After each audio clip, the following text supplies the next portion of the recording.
नमस्कार, यो हो न्यूज 24 टेलिभिजन। बेलुका 8 बजेको न्यूज बुलेटिनमा स्वागत छ। सरकारले नागरिकता संशोधन विधेयक हठात संसदमा प्रस्तुत गर्यो। आजै प्रतिनिधि सभाबाट पारित गराउने प्रयास भइरहेको छ। नागरिकताको विषय आफैमा संवेदनशील छ। नेपाल जस्तो दुई भीमकाय छिमेकीको बीचमा अवस्थित देशमा यसको संवेदनशीलता बुझ्ने चेष्टा गरिएन। भूगोल र जनसङ्ख्याका आधारमा छिमेकीको तुलनामा हामी निकै सानो छौँ। मुख्यतया वैवाहिक अङ्गीकृत नागरिकताको सवालमा नागरिकताको प्रावधान विवादास्पद छ। नेपाली पुरुषसँग विवाह गरेर आउने विदेशी महिलाले तत्कालै नागरिकता पाउनेछन्। यो दक्षिण एसियाकै अन्य मुलुकको तुलनामा असमान प्रावधान हो। दुःखको कुरा यो देशमा प्रतिपक्ष पनि छ। उसले संसदमा देखावटी विरोध मात्रै गर्नुलाई रहस्यपूर्ण मानिएको छ। हामीले प्रतिनिधि सभाको अभ्यास धेरै हेरेका छौँ। दलीय स्वार्थका झिना मसिना कुरामा संसदमा कुर्सी तोडिएका छन्। संसदीय कारबाही अवरुद्ध पनि गरिएको छ। तर असहमतिको सानो स्वरका बीच संसदबाट नागरिकता विधेयक पारित गर्ने काम भयो। एक त फास्ट ट्र्याकबाट विधेयक पारित गर्नुबाट सरकारको नियतमाथि खोट देखिएको छ। प्रदेश र संघीय निर्वाचनको मुखमा सरकारले जे गर्यो त्यो दुःखद र निन्दनीय छ। ख्याल गरौँ, राष्ट्रियता सम्बन्धी विषयमा अधिकतम राष्ट्रिय एकता कायम गर्नेतर्फ कसैको ध्यान नपुग्नु देशकै लागि दुर्भाग्य साबित हुन सक्नेछ। अब न्यूज बुलेटिनका हेडलाइन्स। असहमति बीच प्रतिनिधि सभाबाट नागरिकता विधेयक पारित गराउने तयारी। नेपालीसँग बिहे गरेकी विदेशी महिलाले तत्कालै वैवाहिक अङ्गीकृत नागरिकता पाउने प्रावधानप्रति नेताहरूको आपत्ति।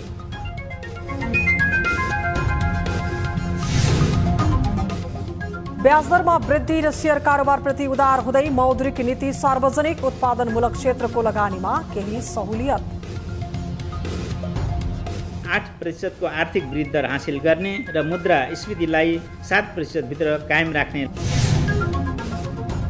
4 राजनीतिक दल मिलाएर समाजवादी केन्द्र बनाउने कसरत। आगामी निर्वाचनमा शक्ति आर्जनको दाउकी चुनाव पछिको प्रधानमन्त्रीका लागि दबाब भन्ने आशंका। हामी एकता संयोजन समिति बनाउनेतिर अगाडि बढिरहेका छौँ। सम्भवतः चुनाव अगाडि नै त्यो सम्भव हुन्छ। प्रदेश 1 को नामाकरण अझै जुरेन। सहमति खोज्न बोलाइएको सर्वदलीय बैठक निष्कर्षविहीन। जातीय पहिचानकी सम्पदा भन्नेमा विवाद कायमै। अब आफ्नो आफ्नो अडानमा रहने भने नाम टोक्याउन गाह्रो हुन्छ। र राजपक्षे सरकारमा गृह मन्त्री बनेका दिनेश गुणवर्धना श्रीलङ्काको प्रधानमन्त्री नियुक्त। राष्ट्रपति विक्रमासिंघेसँग लिए शपथ।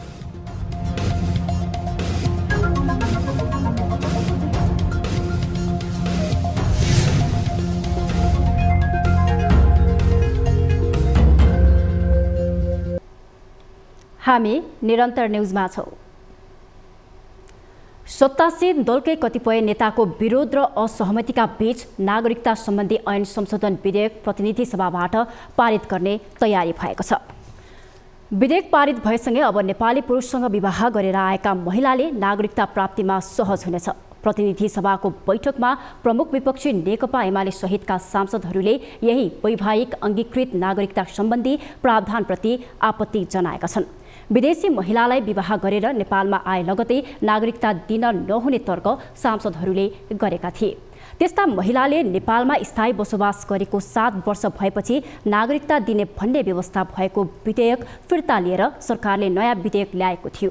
विधेयक सार्वभौम सत्तासँग जोडिएको तर्क सांसदहरूले गरेका थिए। प्रतिनिधि सभा बैठक अहिले पनि जारी छ। यसअघि सत्तासीन एकीकृत समाजवादीका सम्मानित नेता एवं पूर्व प्रधानमन्त्री झलनाथ खनालले नागरिकता सम्बन्धी विधेयक राष्ट्रिय सहमति गरेर पारित गर्नुपर्ने बताएका थिए। शुक्रबार नयाँ बानेश्वर स्थित संसद भवनमा सञ्चारकर्मीहरूलाई संक्षिप्त प्रतिक्रिया दिँदै पूर्व प्रधानमन्त्री खनालले सरकारले ल्याएको विधेयकमा केही गम्भीर प्रश्नहरू रहेको भन्दै राष्ट्रिय सहमति हुनु अत्यावश्यक रहेको बताएका छन्। नागरिकता सम्बन्धी विधेयकमा प्रतिपक्ष दलको असहमति रहेको उल्लेख गर्दै विवादको बीचमा पारित हुने खतरा रहेको बताएका छन्। पूर्व प्रधानमन्त्री खनालले सो विधेयक पारित भएमा देशमा 2 खालको जनमत बन्ने खतरा रहेको बताएका छन्। सम्बन्धमा हामीले ऐन बनाउँदाखेरि कुनै पनि ढङ्गले लुज काम गर्नु हुँदैन। हामीले लुज कुराहरू गर्यौँ भने हाम्रो देशको सामाजिक संरचना क्रमिक रूपले बदलिने, नकारात्मक ढङ्गले बदलिने खतराहरू हुन्छन्। त्यसकारण यो कुरालाई ध्यानमा राखेर नेपालका राजनीतिज्ञहरूले, नेपालका पार्टीहरूले गम्भीरतापूर्वक ध्यान दिनुपर्छ। त्यस्तै पूर्व प्रधानमन्त्री डाक्टर बाबुराम भट्टराईले गैर आवासीय नेपालीहरूलाई पूर्ण अधिकार सहितको नागरिकता दिने पक्षमा आफू रहेको बताएका छन्। उनले आमाको नामबाट नागरिकता दिने विषयमा शर्तहरू तिर्स्याउनु गलत भएको बताए। आमाको नाममा निशर्त नागरिकता दिनुपर्ने उनको भनाइ छ। नागरिकता प्राप्त गर्ने जुन अधिकार हो त्यो त निशर्त अधिकार, बिना अनावश्यक ढङ्गले चाहिँ शर्त राखेर आमाले चाहिँ बाबुको चाहिँ पहिचान भएको नभएको भनेर चाहिँ जुन शर्त राखिएको छ त्यो विभेदकारी छ, त्यो गलत छ। पूर्व प्रधानमन्त्री डाक्टर भट्टराईले नागरिकता सम्बन्धी विधेयक रहेको टिप्पणी गरे।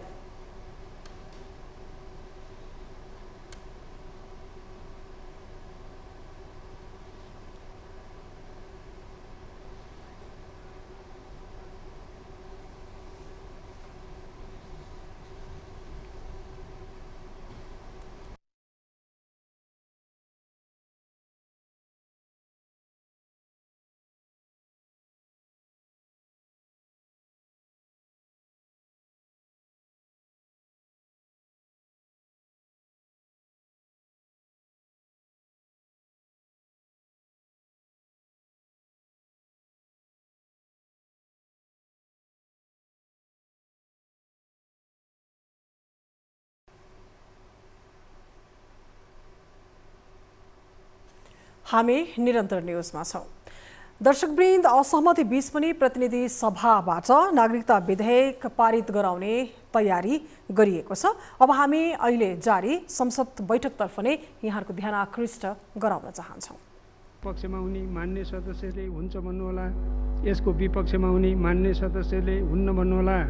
यो प्रस्तावको पक्षमा हुने मान्य सदस्यले हुन्छ भन्नुहोस्, यसको विपक्षमा हुने मान्य सदस्यले हुन्न भन्नुहोस्। हुन्छ भन्ने पक्षका मान्य सदस्यहरूको बहुमत भएकोले विधेयकको प्रस्तावना र नाम नेपाल नागरिकता पहिलो संशोधन विधेयक 2079 को अङ्ग बनेको घोषणा गर्दछु। मान्य सदस्यहरू, अब मान्य गृहमन्त्री श्री बालकृष्ण खाँडलाई नेपाल नागरिकता पहिलो संशोधन विधेयक 2079 लाई पारित गरियोस् भन्ने प्रस्ताव प्रस्तुत गर्न अनुमति दिन्छु।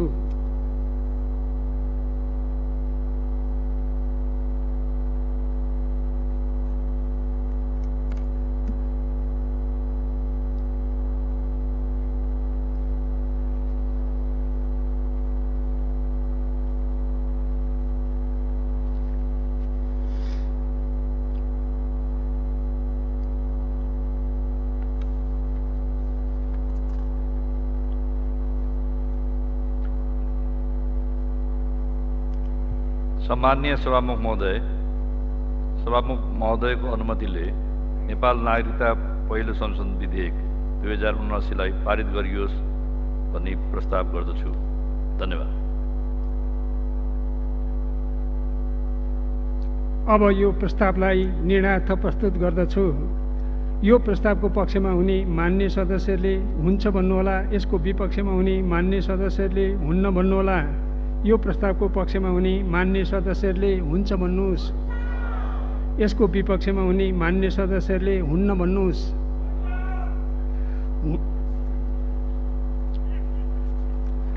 हुन्छ भन्ने पक्षका मान्य सदस्यहरूको बहुमत भएकोले नेपाल नागरिकता पहिलो संशोधन विधेयक 2079 बहुमतले पारित भएको घोषणा गर्दछु।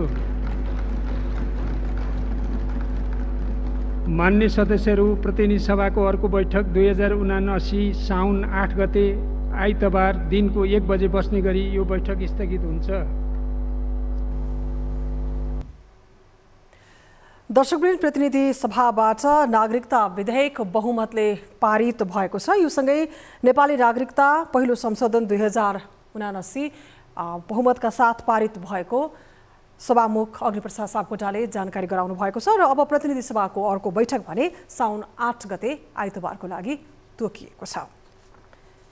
अब बाँकी न्युज। संघीय संसद प्रतिनिधि सभा अन्तर्गतको शिक्षा तथा स्वास्थ्य समितिले कूटनीतिक पहल गरी मुटुको शल्यक्रियाका लागि आवश्यक अक्सिजेनेरेटर मेसिन तत्काल उपलब्ध हुने गरी आवश्यक व्यवस्था मिलाउन सरकारलाई सुझाव दिएको छ। समितिको शुक्रबार शिवदरबारमा बसेको बैठकले सो मेसिन तत्काल उपलब्ध गराउन स्वास्थ्य तथा जनसङ्ख्या मन्त्रालयलाई आग्रह गरेको हो। मुटुका बिरामीहरूको शल्यक्रिया नै हुन नसकेको विषयलाई गम्भीरतापूर्वक लिएर कूटनीतिक पहल गरी त्यसको आवश्यक व्यवस्था मिलाउन सरकारलाई सुझाव दिएको समितिका सभापति जयपुरी खर्तीले बताइन्। त्यो चाहिँ कूटनैतिक पहल गरेर जसरी हुन्छ त्यो मेसिन उपलब्ध गराउनु पर्यो भन्ने कुरा म सुझाव दिन चाहन्छु। समितिले कोभिड संक्रमण बढ्न लागेको तर्फ सचेत गराउँदै त्यसको नियन्त्रणका लागि तयारी अवस्थामा रहन पनि सरकारलाई सचेत गराएको छ। बैठकमा शहीद गङ्गालाल राष्ट्रिय हृदयरोग केन्द्रका कार्यकारी निर्देशक डाक्टर चन्द्रमणि अधिकारीले मुटुको शल्यक्रियाका लागि आवश्यक पर्ने अक्सिजेनेरेटर मेसिन अभाव भएकाले बिरामीहरूको मुटुको शल्यक्रिया गर्ने कामलाई अघि बढाउन नसकिएको स्पष्टीकरण समितिलाई दिएको थियो। युक्रेन युद्ध र कोरोना सङ्कटका कारण पनि सो उपकरण ल्याउन नसकिएको पनि बताए। कुरा सिधाको 6 महिना अगाडि, तर 6 महिना अगाडि गर्दा गर्दै पनि उनीहरूले सप्लाई गर्न नसकिरहेको अवस्था हो। अनि मैले उहाँहरूसँग बुझ्दा 28 तारिकमा चाहिँ सिङ्गापुर आउँदैछ भन्ने कुरा मैले बुझ्न आएको। मैले यो 100% कन्फर्म चाहिँ गर्न सकिनँ, मैले पाएको इन्फर्मेसन थियो। र कहिले पत्रिकामा चाहिँ गङ्गालालमा बन्द भएर आयो, वास्तवमा नै यो नेपालमा पनि बन्द भयो, नेपालको अरू हस्पिटलमा पनि बन्द भएको अवस्था र इन्डियामा पनि बन्द भएको अवस्था हो। कार्यकारी निर्देशक अधिकारीले स्वास्थ्य सामग्रीहरूको खरिद प्रक्रियालाई सहज बनाउने गरी सार्वजनिक खरिद ऐन संशोधन गर्न पनि समितिका सांसदहरूको ध्यानकर्षण गराएका थिए। भनिन्छ नेपालमा कम्युनिस्टहरू जुट्न र फुट्न कुनै ठोस कारण चाहिँदैन, जुनसुकै बेला पनि ध्रुवीकृत हुन सक्छन्। अहिले सत्तामा रहेका र सत्ता बाहिर रहेका वाम शक्तिहरू समाजवादी केन्द्र बनाउने गृह कार्यमा जुटेका छन्। उनीहरूले समाजवादी केन्द्र निर्माण गरेर एउटै घोषणा पत्र र एउटै चुनाव चिन्ह सहित निर्वाचनमा जाने तयारी समेत गरिरहेका छन्। एक रिपोर्ट। 5 दलीय गठबन्धनभित्र रहेका कांग्रेस बाहेकका शक्ति र अन्य वाम शक्ति समेत समेटेर समाजवादी केन्द्र बनाउने विषय यति बेला चर्चामा छ। वाम घटकहरू समाजवादी केन्द्र निर्माणतर्फ अग्रसर बनेका छन्। माओवादी केन्द्रका अध्यक्ष पुष्पकमल दाहाल, नेकपा एकीकृत समाजवादीका अध्यक्ष माधव कुमार नेपाल, नेता झलनाथ खनाल, नेकपा एकता राष्ट्रिय अभियानका संयोजक वामदेव गौतम, माओवादी केन्द्रका नेता नारायण काजी श्रेष्ठ अहिले आन्तरिक भेटघाटमा व्यस्त छन्। उनीहरू समाजवादी केन्द्र निर्माणको बारेमा छलफल गरिरहेका छन्। एकीकृत समाजवादीका सम्मानित नेता झलनाथ खनालले समाजवादी केन्द्र बनाउन पटक पटक औपचारिक अनौपचारिक तहमा छलफल भए पनि अझै कुन विकल्प अपनाउने भन्ने निष्कर्षमा नपुगेको तर भगीरथ प्रयास भइरहेको बताएका छन्। त्यो छलफल सुरुवात भएको छ, तपाईले छलफल सुरुवात भएको थाहा पाइहाल्नुभयो।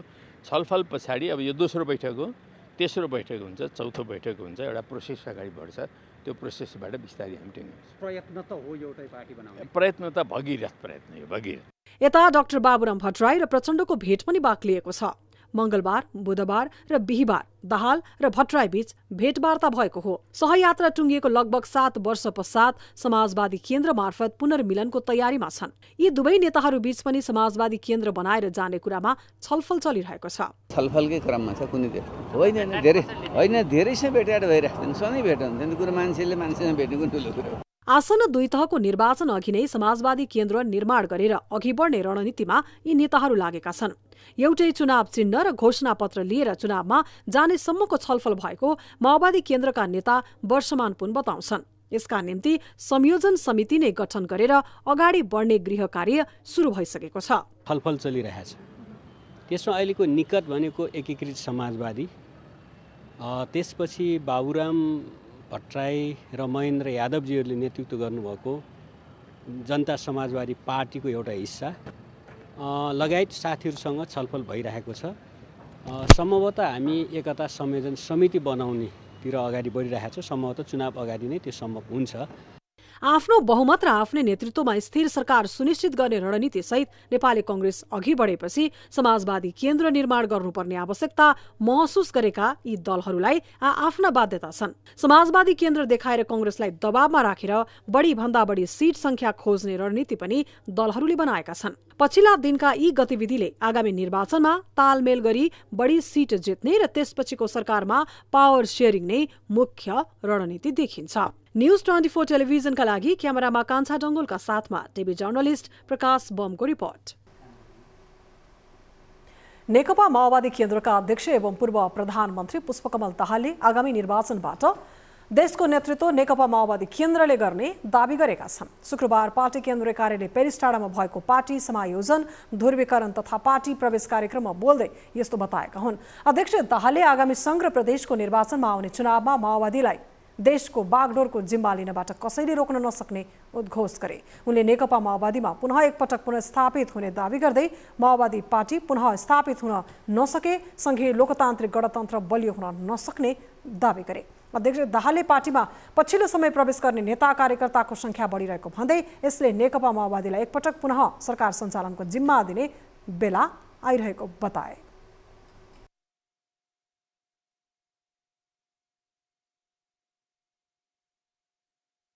यो देशमा माओवादी पुनर्स्थापित भएन भने, माओवादी पार्टी बलियो भएन भने संघीय लोकतान्त्रिक गणतन्त्र बलियो हुन सक्दैन।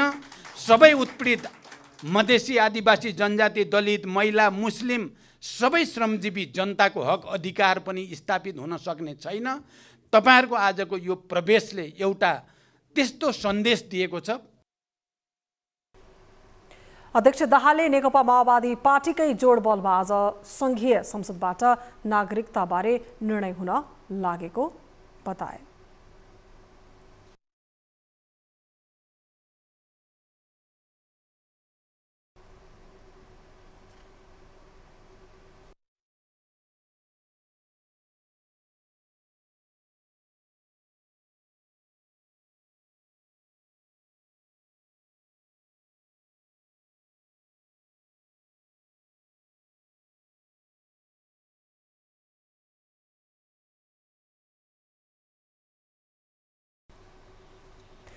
दर्शकवृन्द, सरकारले नागरिकता विधेयक संशोधन विधेयक हठातमा संसदमा प्रस्तुत गर्यो र आजै बहुमतले पनि पारित गरेको छ।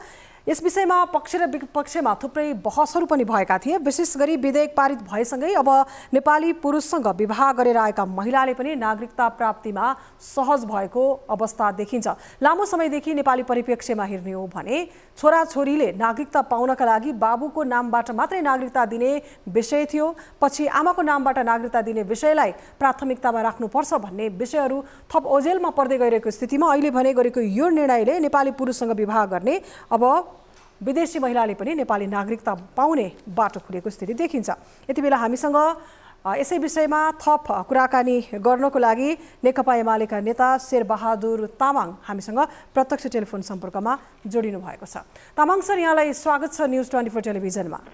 हजुर नमस्कार। हजुर, अब यहाँहरूले पनि यो वैवाहिक अंगीकृत नागरिकता सम्बन्धी प्रावधानप्रति आपत्ति जनाउनु भएको थियो।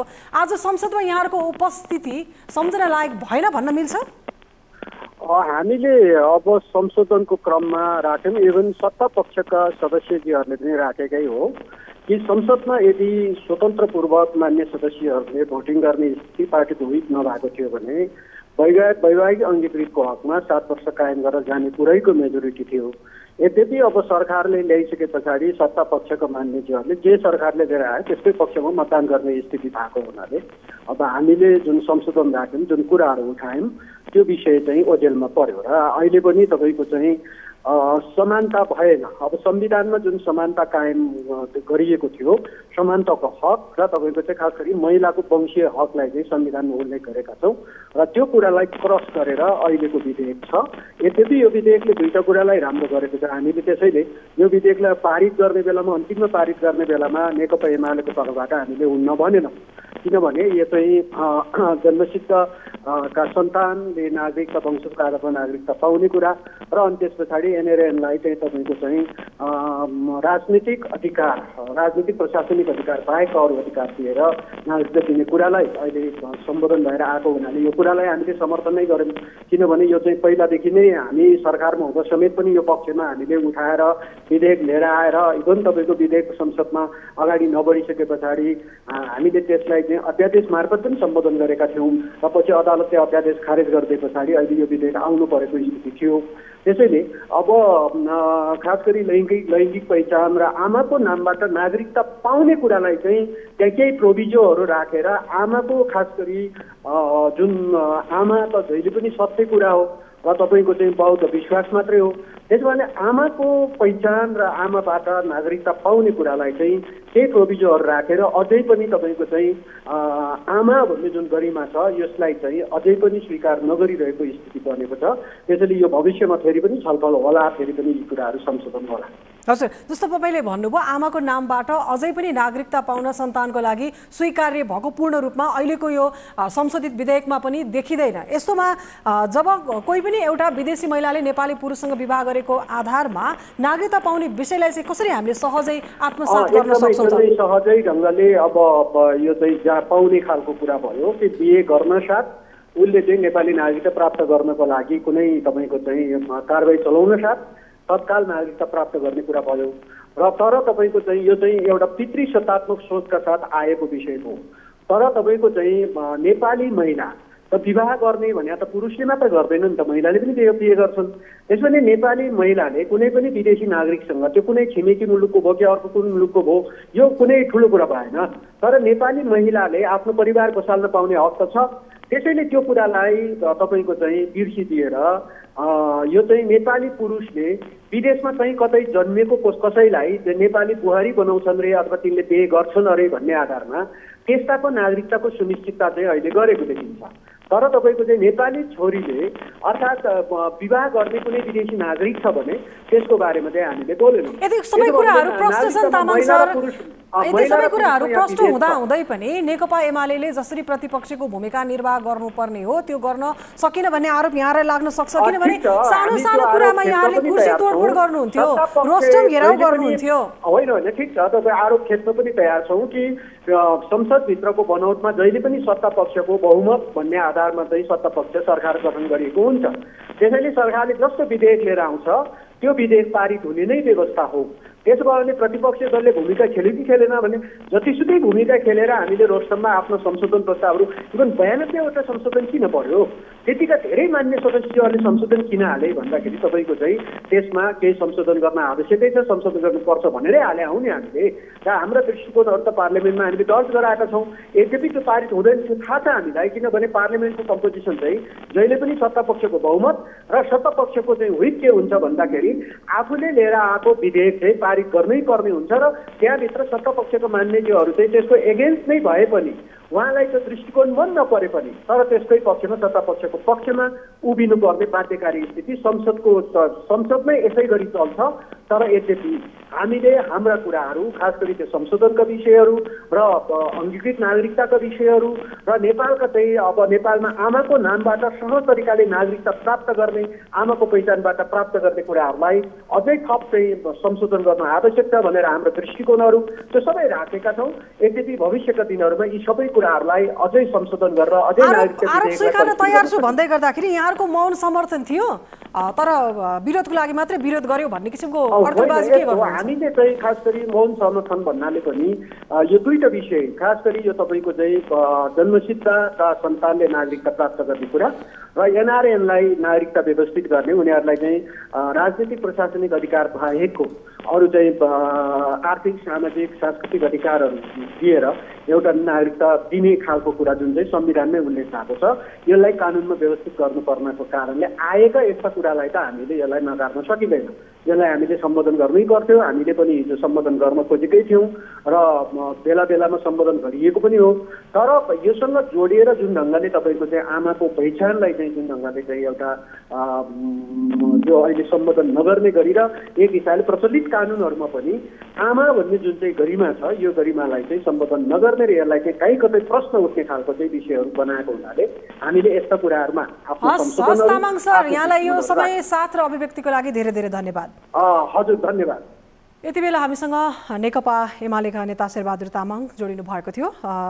उहाँसँग हामीले थप यो नागरिकता विधेयकको विषयमा बहुमतबाट पारित भइसकेपछिको विषयमा नेकपा एमालेको धारणा बुझ्ने प्रयास गरेका थियौँ र अब हामी थप कुराकानी गर्दैछौँ। यति बेला नेपाली कांग्रेसकी नेत्री डिला सङ्ग्रौला हामीसँग टेलिफोन सम्पर्कमा जोडिनु भएको छ। यहाँलाई स्वागत छ न्युज 24 टेलिभिजनमा। धन्यवाद। अब के यो नागरिकताको जुन संशोधन गरेर विधेयक पारित भएको छ यसको खुसियाली नेपाली कांग्रेसले कसरी मनाउँछ? यहाँहरूले यो विषयलाई हतारमा सरकारले निर्णयमा लगेको थियो र आज चाहिँ बहुमतले पारित भएको छ। यो स्थितिमा यहाँको प्रतिक्रिया के छ? यो नेपाली कांग्रेसको खुसीको कुरा होइन, नेपाली जनताको खुसीको कुरा के, जसले लाखौं लाख नेपालीहरू यति लामो समयसम्म नागरिकताविहीन हुनुभयो, उहाँको पहिचान भएन।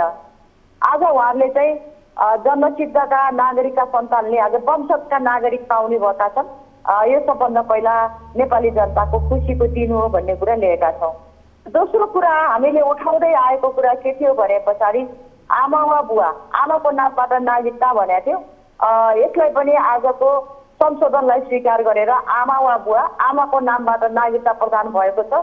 यो पनि हरेक नेपालीको खुसीको क्षण हो।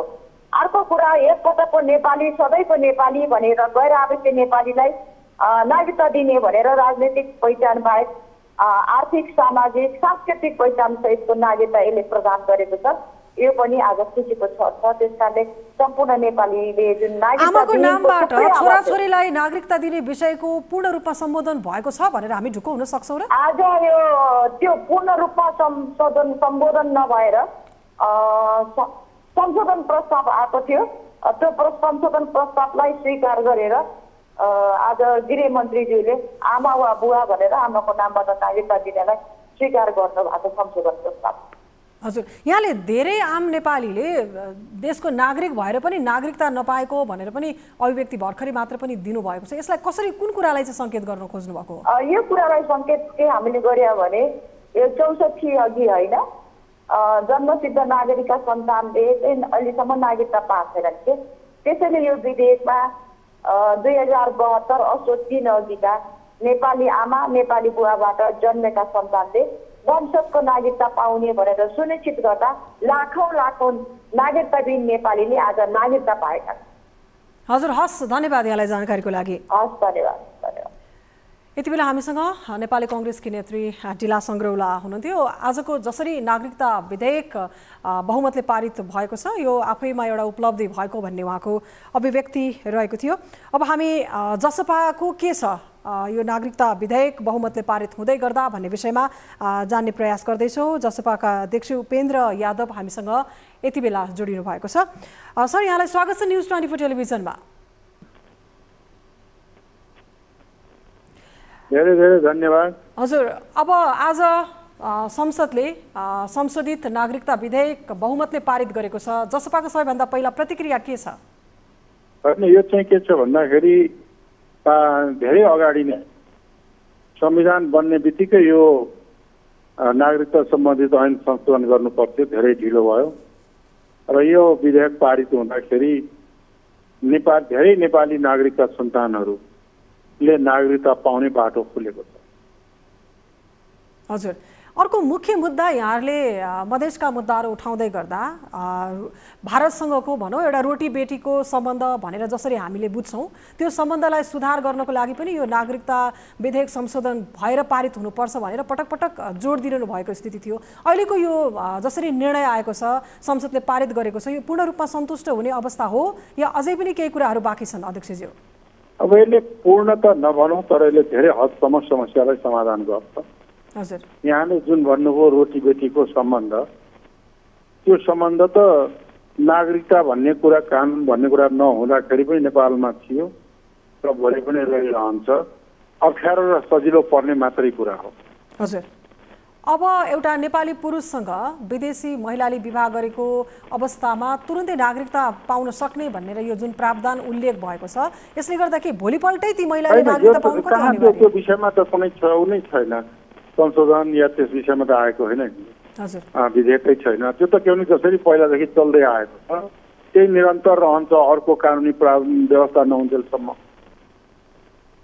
हजुर, अर्को एउटा मुख्य कुरा छ, जस्तो नेपालमा आफ्नै छोराछोरीलाई जन्म दिएर पनि आमाले आफ्नो सन्तानलाई आफ्नो नाउँबाट नागरिकता दिन सक्ने अवस्थामा अझै धेरै जटिलताहरू देखिन्छ।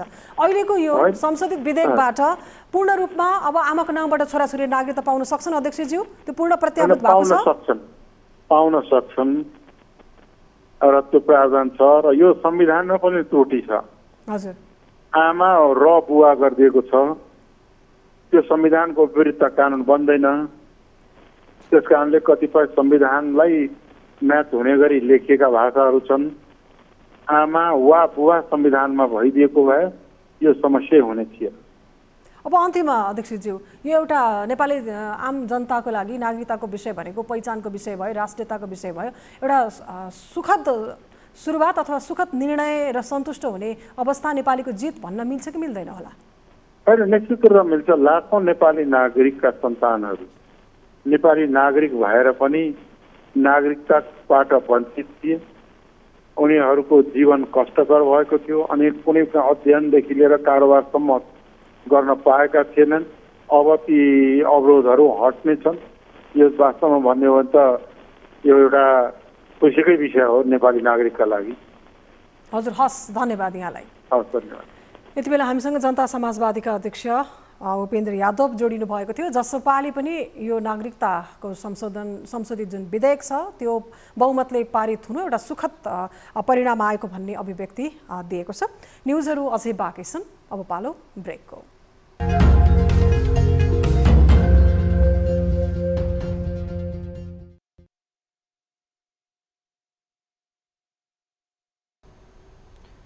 हामी निरन्तर न्युजमा छौँ। जननायक बीपी कोइरालालाई सानो देशको ठूलो नेताका रूपमा सम्झिने गरिएको छ। तिनै कोइरालाले यस लोकबाट भौतिक रूपमा विदा लिएको ठ्याक्कै 40 वर्ष पुरा भएको छ। अर्थात् 2039 साल श्रावण 6 गते उनले आफ्नो शरीर परित्याग गरेका थिए। यो दिन स्वर्गीय कोइरालाको त्याग र समर्पणको सम्झना गर्ने गरिन्छ। तर कांग्रेसी जनहरू विभिन्न बहानामा बीपीको फोटोमा लुकामारी खेल्न व्यस्त छन्। उनीहरूका लागि यो दिन कर्मकाण्डीको रूपमा मनाउने र सम्झने रमाइलो मेसो मात्रै बन्ने गरेको छ। एक रिपोर्ट। श्रावण 6 गते 40औं बीपी स्मृति दिवस। उनको राजनीति एवं साहित्यिक योगदानको स्मरणका साथ विभिन्न कार्यक्रम गरी देशभर मनाइएको छ। बीपीका सहयात्रीहरू अहिले जीवित नरहे पनि बीपीले बनाएको बाटो पछ्याएकाहरू अहिले नेपाली कांग्रेसको नेतृत्वमा छन्।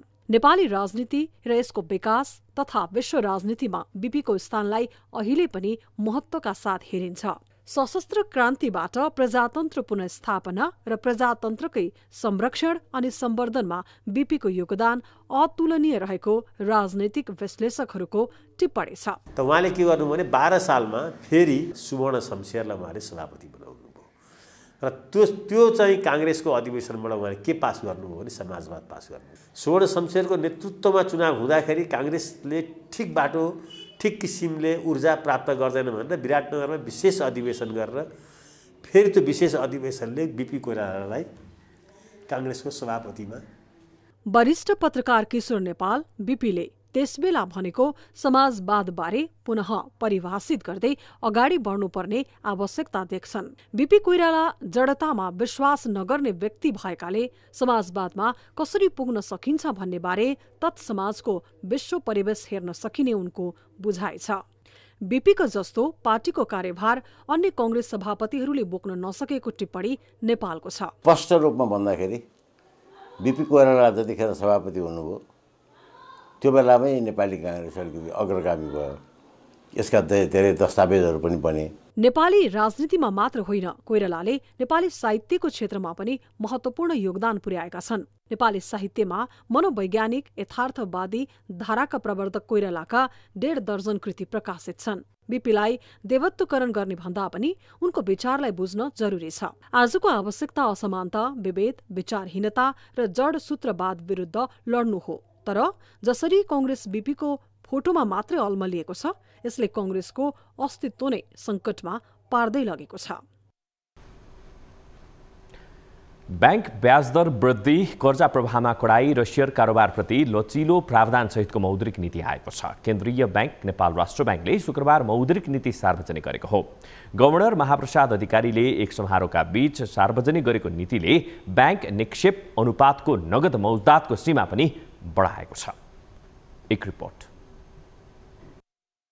राष्ट्र बैंकले चालू आर्थिक वर्षमा अनिवार्य नगद मौजदात CRR को सीमा बढाएको छ। बैंकहरूले निक्षेपको 4% रकम अनिवार्य रूपमा मौजदात राख्नुपर्ने भएको छ। अघिल्लो आर्थिक वर्षमा कुल निक्षेपको 3% मात्र नगद मौजदात राख्ने व्यवस्था थियो। यस्तै पुस मसान्तभित्र वाणिज्य बैंकले 12% र विकास बैंकले 10% SLR राख्नुपर्ने व्यवस्था गरेको छ। यस्ता छन् मौद्रिक नीतिका विशेषता। बैंक ब्याजदर।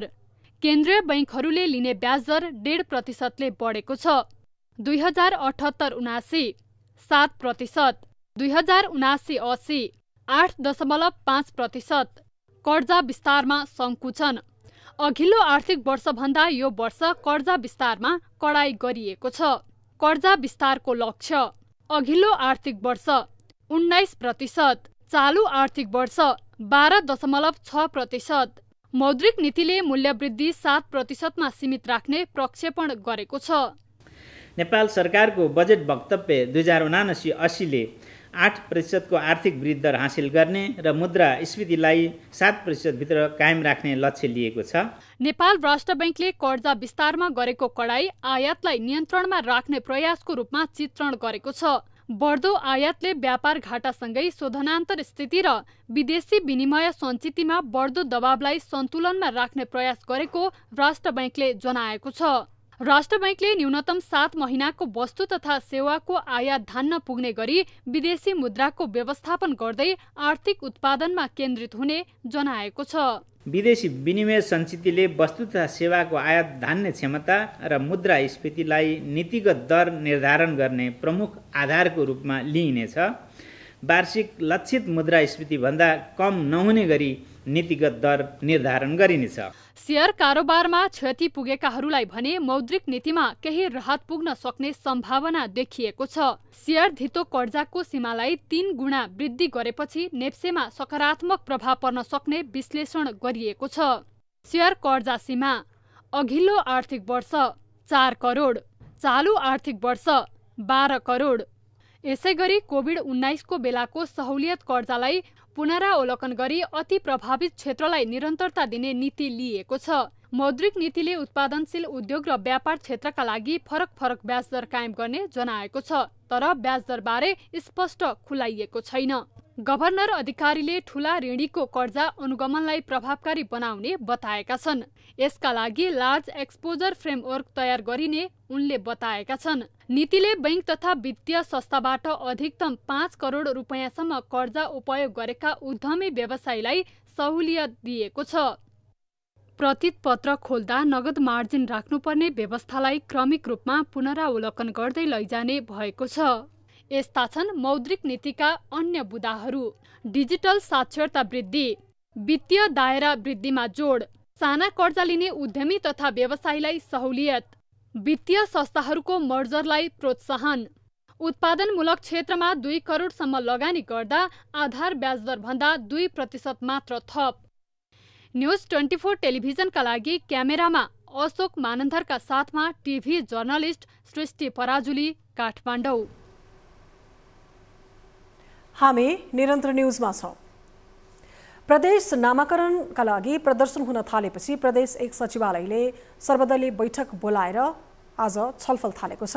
शुक्रबार विराटनगरमा आयोजित छलफलमा सहभागी प्रदेश 1 का राजनीतिक दलहरूले प्रदेशको नामबारे सहमति भएपछि मात्र प्रक्रियामा जाने सहमति जनाएका छन्। सो बैठकमा नेपाली कांग्रेसले भने प्रक्रियामा लैजानुपर्ने बताएको थियो, तर अन्य राजनीतिक दलहरूले सहमतिपछि मात्र प्रदेशसभामा विषय प्रवेश गराउने भनेपछि आगामी सर्वदलीय बैठक नेपाली कांग्रेसले बोलाउने निर्णय भएको छ।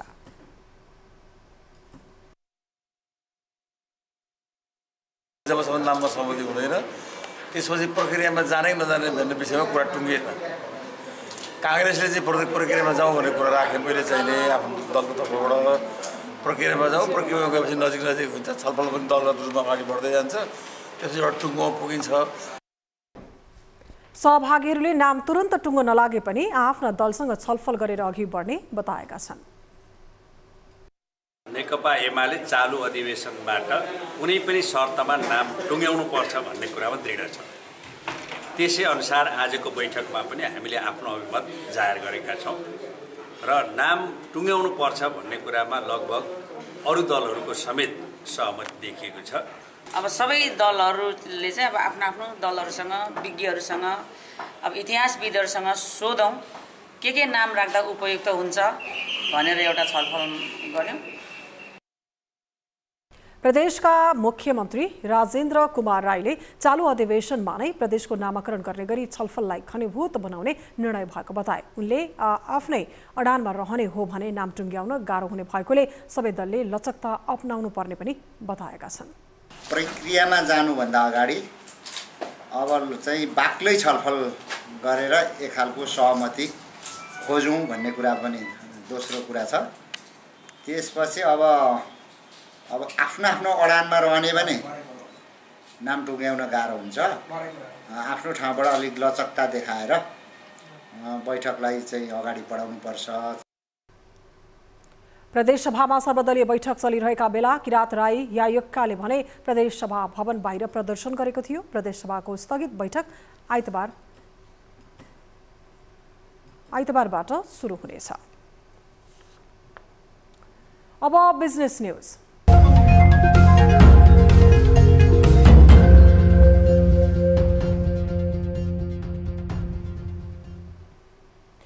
नेपाल उद्योग वाणिज्य महासंघका अध्यक्ष शेखर गोल्छाले अर्थतन्त्र सङ्कटमा रहेको बेलामा आयात गर्ने नगर्ने भन्ने अधिकार सरकार राष्ट्र ब्याङ्कको भएको बताएका छन्। शुक्रबार नेकपा एमालेको नीति तथा अनुसन्धान प्रतिष्ठानको उद्घाटन तथा अन्तर्क्रिया कार्यक्रममा बोल्दै अध्यक्ष गोल्छाले अहिलेको अवस्थामा के आयात गर्नुहुन्छ र के गर्नु हुँदैन भन्ने विषय निजी क्षेत्रको सरकारको विषय नभएको बताए। अहिले सरकारको भुक्तानी सन्तुलन, ब्याङ्किङ तरलता के भइरहेको छ, यो समयमा के आयात गर्नुहुन्छ, के आयात गर्नुहुन्न भन्ने कुरा निजी क्षेत्रको सरकारको विषय नभएर राष्ट्र ब्याङ्क वा सरकारको भएको बताए। अध्यक्ष गोल्छाले ब्याङ्कको ब्याज दर 6 महिनामा 70% बढ्नु राम्रो नभएको बताए।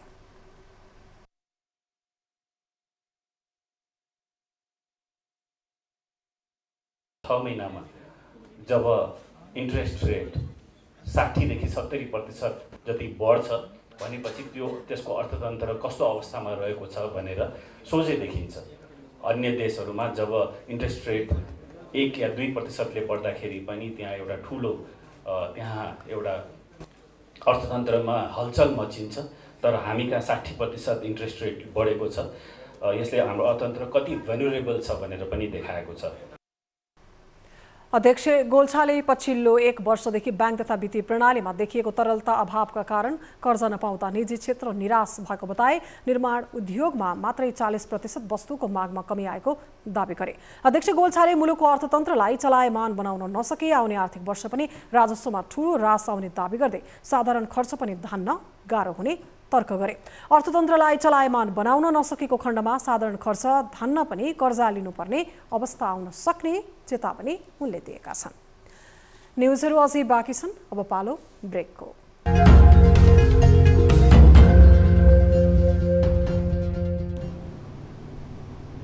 हामी निरन्तर न्युजमा छौँ। अब स्पोर्ट्स न्युज।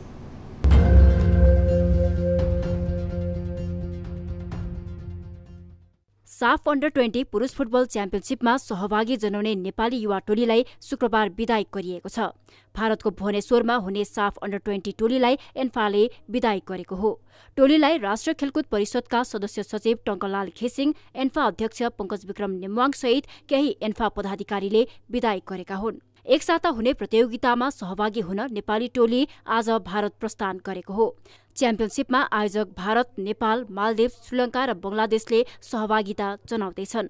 च्याम्पियनसिपका लागि नेपाली टोलीका मुख्य प्रशिक्षक मेघराज केसीले यसअघि नै 23 सदस्यीय युवा टोलीको घोषणा गरेका छन्। प्रतियोगितामा नेपालको कप्तानी अनुभवी मिडफिल्डर आयुष खलानले गर्नेछन्। च्याम्पियनसिपको उद्घाटन खेलमा नेपालले मालदिव्सको सामना गर्नेछ। भुवनेश्वर स्थित कालिङ्गा स्टेडियममा हुने उद्घाटन खेल जुलाई 25 मा हुनेछ। नेपालले दोस्रो खेलमा श्रीलङ्कासँग जुलाई 27 मा खेल्नेछ। त्यस्तै भारतसँग जुलाई 31 र अन्तिम खेल बंगलादेशसँग अगस्त 2 मा खेल्ने तालिका रहेको छ। शीर्ष 2 टोलीको उपाधिका लागि अगस्त 5 मा प्रतिस्पर्धा गर्नेछन्।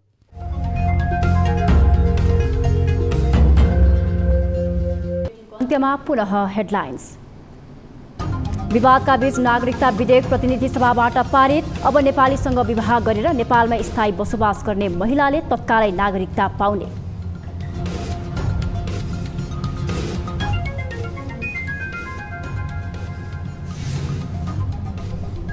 ब्याजदरमा वृद्धि र शेयर कारोबारप्रति उदार हुँदै मौद्रिक नीति सार्वजनिक। उत्पादनमूलक क्षेत्रको लगानीमा केही सहुलियत। 8% को आर्थिक वृद्धि दर हासिल गर्ने र मुद्रास्फीतिलाई 7% भित्र कायम राख्ने। 4 राजनीतिक दल मिलाएर समाजवादी केन्द्र बनाउने कसरत। आगामी निर्वाचनमा शक्ति आर्जनको दाउकी। चुनाव पछिको प्रधानमन्त्रीका लागि दबाव भन्ने आशंका। हामी एकता संयोजन समिति बनाउनेतिर अगाडि बढिरहेका छौँ। सम्भवतः चुनाव अगाडि नै त्यो सम्भव हुन्छ। प्रदेश 1 को नामाकरण अझै जुरेन। सहमति खोज्न बोलाइएको सर्वदलीय बैठक निष्कर्षविहीन। जातीय पहिचानकै सम्पदा भन्नेमा विवाद कायमै। आफ्नो आफ्नो अडानमा रहने भने नाम टोक्याउन गाह्रो हुन्छ। र राजपक्ष सरकारमा गृहमन्त्री दिनेश गुणवर्धना श्रीलङ्काका प्रधानमन्त्री नियुक्त। राष्ट्रपति विक्रमासिंघेसँग लिए शपथ।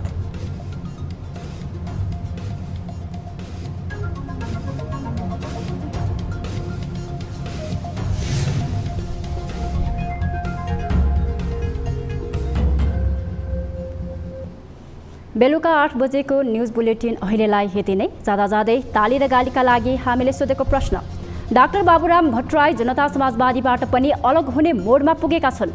नेता भट्टराईको अबको विकल्प नेकपा माओवादी केन्द्र नै हो भनेले तालीमा र होइन भनेले गालीमा भोट गर्नुहोला।